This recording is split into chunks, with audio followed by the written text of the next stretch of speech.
keluaran 2020. Ya. Saya berharap dengan buku KIA tersebut bisa ada, saya mohon bantuan dari para bidan untuk bisa mengisi secara lengkap, karena buku itu adalah media informasi, media komunikasi antara yang merujuk dengan tempat perujuk, sehingga kita tahu ya bagaimana bahwa penyakit ibu terus hamil, maka kehamilan akan berberat penyakit ibunya. Ya.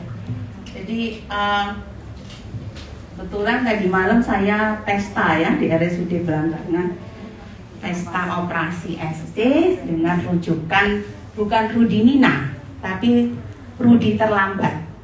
Ya.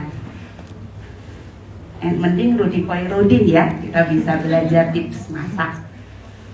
Sehingga satu pasien harus strektomi dengan PIB Half Syndrome, ibu hamil usia 44 ya, masuk tensi 220.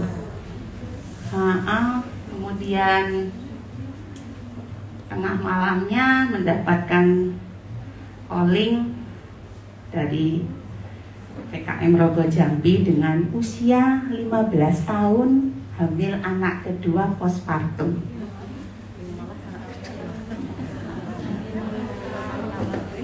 Yaitu yang ini kan terlalu dini untuk menikah.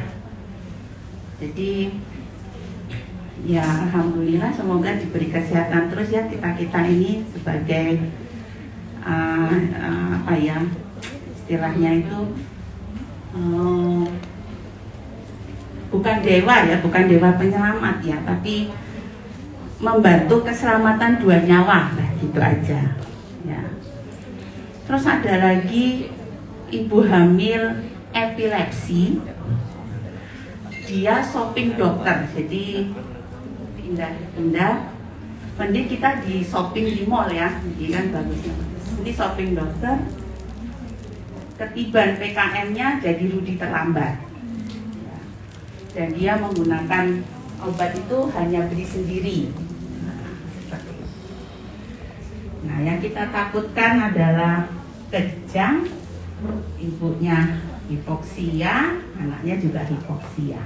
Jadi saya berharap dengan media komunikasi buku KIA itu jangan ibu-ibu bidan ini merasa, waduh kerjaan lagi ya, enggak, jangan. Jadi di situ Anda bisa mengungkapkan, oh ini kondisi pasien sebenarnya, karena Anda adalah ujung tombak pertama, karena kan ke fasilitas kesehatan pertama, dan dengan kondisi orang yang nomaden yang berpindah-pindah, kalau dia punya buku KIA itu, misal di tempat kami bisa istilahnya itu membaca, oh resumenya seperti ini gitu. Ya. Kehamilan resiko tinggi adalah kehamilan yang beresiko pada ibu dan anak, baik itu nanti angka kematian ibunya bertambah atau angka kematian bayinya bertambah. Right?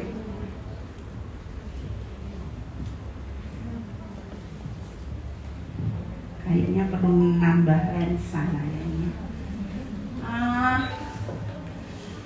Yang jelas semua sudah tahu ya apa yang menjadi bahayanya, misalnya yang tadi letupan pecah dini, kemudian gerak janin menurun, kemudian ada perdarahan waktu melahirkan, kemudian pasien sudah mulai ada nyeri kepala, pandangan kabur, ada nyeri ulu hati sampai muntah.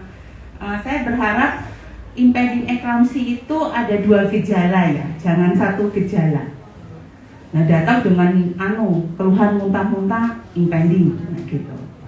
Belum tentu. Bisa juga karena sesuatu asam lambung yang tinggi itu bisa terjadi. Tetapi kalaupun ada orang seperti itu, kita balik lagi, apa sih resikonya? Oh, dia primi muda misalnya gitu. Ya, kita perlu waspada. Seringkali kiriman-kiriman ibu bidan yang kepada saya saya melihat resikonya, selalu saya tulis itu waspada PEE. Artinya saya selalu menyuruh kepada pasien untuk kontrol teratur ke bidannya untuk ngecek tekanan darahnya, sehingga tidak terjadi yang seperti itu yang usia 44 PEB health syndrome datang dengan tensi 180 sampai 110.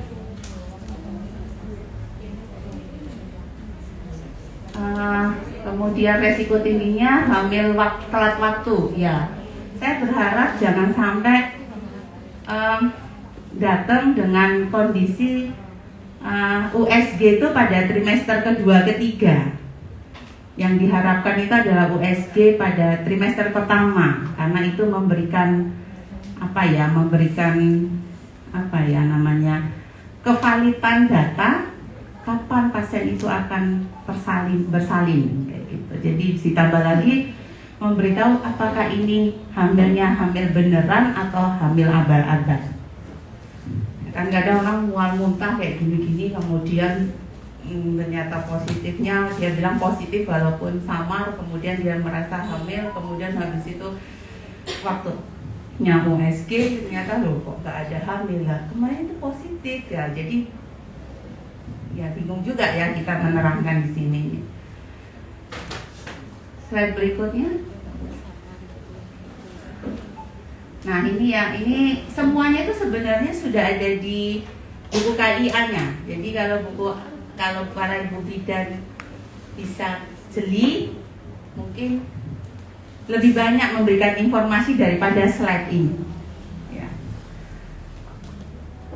Jadi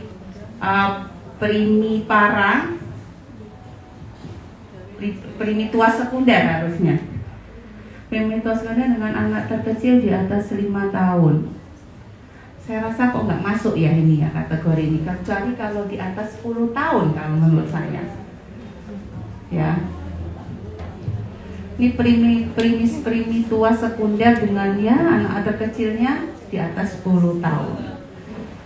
Kemudian OC, riwayat obstetrik yang jelek. Jadi kalau umpamanya dia belum memiliki anak hidup secara aterem ya, misalnya prematur itu riwayat obstetrik jelek. Kemudian persalinan vakum SC obstetrik jelek. Seperti itu. Abortus terus anak hidup obstetrik jelek. Kehamilan dengan penyakit ibu yang mempengaruhi kehamilan sudah saya sebutkan seperti preeklamsi, penyakit jantung ya. Kemudian epilepsi ya dan sebagainya. Kategorinya 4T ya, terlalu muda, terlalu tua, terlalu dekat, terlalu jauh, terlalu banyak harusnya 5T gitu. Slide berikutnya, bagaimana menegakkan diagnosis? Yang jelas anamnesis. Saya melihat atau membaca buku KIA itu anamnesisnya sudah lengkap. Jadi para ibu bidan sudah diarahkan anamnesisnya pada kunjungan pertama. Dan pada kunjungan pertama itu laboratorium harus sudah ditegakkan. Apakah dia HIV, apakah dia HBsAg. Nah, kalau HBsAg-nya positif tentu sudah waspada. Terus pemeriksaan fisik jangan lupa, tentu tensi, nadi, bahkan percepatan pernafasannya. Kalau pada pasien, ya saya berharap kalau menensi pasien begitu datang jangan langsung ditensi ya, tetap suruh duduk dulu, paling tidak antara 15 menit atau ya boleh setengah jam sih nggak apa-apa sih. Kemudian di anamnesa, sambil anamnesa begitu, kemudian tensi. Kalau laju pernapasannya itu seperti orang ngongsrong, pikirkan pertama bahwa pasien ini udin paru. Ya, kalau entah itu kalau asma lebih banyak, kemungkinannya sedikit lebih banyak adalah udin paru karena selalu berdampingan dengan preeklampsi. Slide berikutnya. Ini aja bahaya bagi ibu. Yang jelas bahaya bagi ibu itu adalah perdarahan, entah perdarahannya karena HPP atau sebelum partus ya, atau karena keguguran, yang jelas perdarahan. Dan selalu kita semua itu sepertinya adalah wanita haus darah ya. Apalagi saya selalu wanita haus darah. Slide berikutnya. Bahaya bagi janin jelas asfiksia. Berat bayi lahir rendah karena sesuatu IUCR jelas nanti akhirnya adalah asfiksia. Slide berikutnya. Kehamilan resiko tinggi bagaimana penanganannya? Yang jelas adalah kolaborasi saya dengan para ibu bidan, artinya kolaborasi rumah sakit dengan para ibu bidan sebagai FKTP-nya. Yang intinya adalah bahwa kalau Anda sudah melakukan screening yang benar melalui buku KIA itu, maka saya berharap jangan rudi terlambat, tapi rudi nina. Walaupun itu yang sifatnya adalah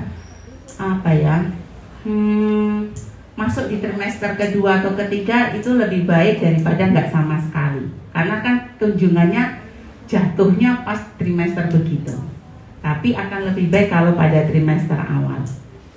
Slide berikutnya. Kematian maternal penyebabnya adalah yang paling nomor 1 perdarahan, tapi sekarang sudah digantikan dengan hipertensi. Jadi hipertensi naik ke atas, kemudian infeksi, partus macet, dan abortus. Slide. Kehamilan residi bagaimana deteksi dininya, yaitu tadi dengan screening ya melalui anamnesis, sudah terkait pada buku-buku KIA. Slide. Ya, sudah saya selesaikan. Mungkin dari sini ada pertanyaan. Yang penting inti-intinya saja. Saya berharap bisa diambil manfaatnya. Ada pertanyaan? Ini siang jam ngantuk ya, apalagi sudah makan kayak gitu ya. Oh belum ya, bagus. Oke. Kalau ada yang mau bertanya. Ada yang bertanya para ibu bidan?